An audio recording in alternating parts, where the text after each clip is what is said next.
Hello guys, welcome back to my channel. This is Butterfly Spirit 314. So guys, today what I'm doing is I'm learning more about my sewing machine. I took the opportunity today to read one page of my operations manual for my Brother MZ53 lightweight sewing machine. Okay, and I learned some pretty interesting things, and I'm shocked that these things actually matter when it comes to using a sewing machine. So I'm going to tell you a few of them, and some of these may apply to your sewing machine if you just brought a sewing machine. So it is going to be Thanksgiving next week, and after that Christmas is coming. So some of you may be getting a gift of a sewing machine from, your significant other, or maybe from family members of yours, or maybe even a friend. And you may be clueless about what to do when you get your sewing machine. I know there are some of you who just want to, once you get your sewing machine, you just want to jump on it and start using it. But you may make some mistakes before you even start working with it, which could cause it to break or become a fire hazard. So this is why I want to share these things with you, so that you guys can have your sewing machine for years to come. You can enjoy using it. You can use it for many projects and things like that. And you can just have fun with it overall going forward. Sewing machines are not a cheap investment. I mean, yeah, there are some sewing machines that, you may be able to get for like $30 or something like that on the cheap end. But sewing machines like mine cost $150. And that's a lot of money for me. And so with it being that much money, I want to make sure I take care of it so I can have it to use for a long period of time. And I'm sure a lot of you guys aren't just going to use your sewing machine once. You're going to want to use it more than once to make really cool and awesome projects. So, guys, without further ado, I'm going to tell you some things I learned about caring for my sewing machine so that it can inspire you to read your owner's manual or operations manual for your sewing machine, so that you can care for yours for years to come and enjoy using your sewing machine. All right, so give me just a second here. I'm going to go ahead and grab this manual, and I'll tell you a few things that I learned about caring for my sewing machine. All right, so the first thing I learned about caring for my sewing machine is that the first page of the manual says, please read the safety instructions before attempting to use the machine. Now, I know there are a lot of people who are excited and just want to jump into using their sewing machine. But what they don't know is if they don't read their owner's manual, like I said, their sewing machine could become a fire hazard or become a danger to them, their family members, their kids, or their pets, or other people. Okay, so first thing, very important, please read the safety instructions of your sewing machine before you start to use it. I know it's exciting to have a sewing machine, I get it, but you want to make sure that you're going to be able to, keep your sewing machine and enjoy using it. All right, so that's the first tip. The second tip I read about in my operations manual for my sewing machine is I learned that for my sewing machine in particular, it's very important that I make sure that I plug my sewing machine, like the cord for my sewing machine that's plugged into the sewing machine and that's going to go and be plugged into outlet. It's very important to plug the sewing machine cord directly into the electrical outlet. Do not plug this sewing machine into an extension cord.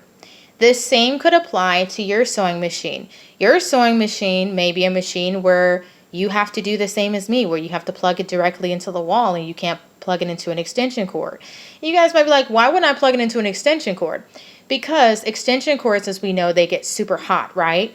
If you have something plugged into an extension cord, like if you've ever plugged like a space heater into an extension cord, you know that if you have a space heater or something that's really powerful that generates a lot of energy into an extension cord, right? It can heat up that extension cord, and eventually that cord can start to melt, and then you start to smell that it's really hot. You smell like a burning smell. And if you keep that plugged in like that, is for a space heater, then it could become a fire hazard. Now, sewing machines have a lot of power, right? They sew really fast, right? They produce a lot of stitches into whatever garment that you're going to be making. okay, or whatever project you're going to be making. And when it comes to that, you have to realize that because sewing machines have a lot of power, it's going to be just like a space heater, right? If you plug it into an extension cord, it's going to heat up that cord. And if you just keep, sewing away with your sewing machine and you're not paying attention to the burning smell or the smell of this hot plastic or whatever, then your sewing machine, let's say you get up and you walk away and you leave it plugged into the extension cord, right, which is plugged into your electrical outlet, it can become a fire hazard. So if you happen to step away or go outside or watch some TV or whatever, a fire could start because you left your sewing machine plugged into an extension cord, right, that became hot and then eventually caused your machine to catch on fire. Yes, sewing machines can catch on fire or become a fire hazard, as well as any kind of garments or anything that you have around your sewing machine.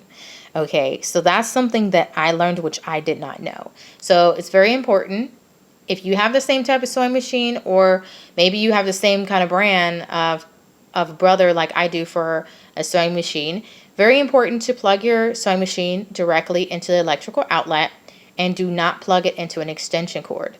Another thing that I learned is that if you let's say you take a break from using your sewing machine, it's very important, if you're going to be leaving your sewing machine unattended, it's very important to make sure you turn it off. So make sure you click in the back of the machine, make sure you click it towards the O.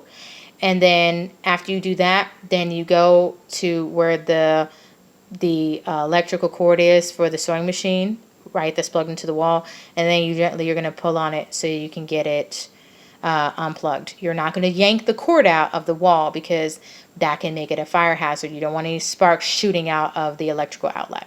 All right, so that's another thing that I learned about the sewing machine. Okay, another thing to notice about the sewing machine, this is something I didn't know. They said it's very important to make sure you don't have anything around the sewing machine. So you don't have anything, you don't have any pieces of anything that are wedged into any like air vents or anything on the sewing machine, okay?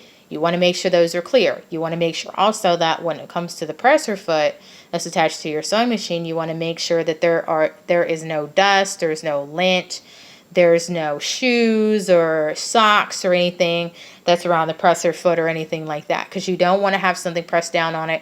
And let's say you're trying to do maintenance on your machine, and then let's say your sewing machine needle, while you're trying to work on adjusting something, could accidentally stab you. So you don't want to do that. Okay, you want to make sure if you're going to be making any kind of adjustments, cleaning up your machine or anything, you want to make sure your sewing machine is powered off. Okay, and you want to make sure you follow whatever it is that it says in your sewing machine manual to make sure that you keep yourself as well as your sewing machine safe and operational. Now, something that I'm a little undecided about that I learned about from my operations manual for my sewing machine is I was told that in order to carry the sewing machine, you have to carry the sewing machine by picking it up from the handle. Now, I tried picking up the sewing machine from the handle, okay, and it is heavy. So this sewing machine, I would say, weighs about 12 or 13 pounds. If you're somebody who you cannot lift a sewing machine, like you cannot pick it up because the handle is right here, okay, if you try to lift this up, and let's say you don't have much strength to do this right here, then you might want to carry it from the bottom. Now, I carried the sewing machine from the bottom, and I was very gentle with it and placed it on the table lightly and stuff, and I did that. If you are somebody who you can't lift a lot and you can't lift something that's 12 or 13 pounds, definitely have somebody help you, and make sure to know that it's important to be very gentle with your sewing machine. Don't just have somebody slam it down. Make sure they gently place your sewing machine onto the table.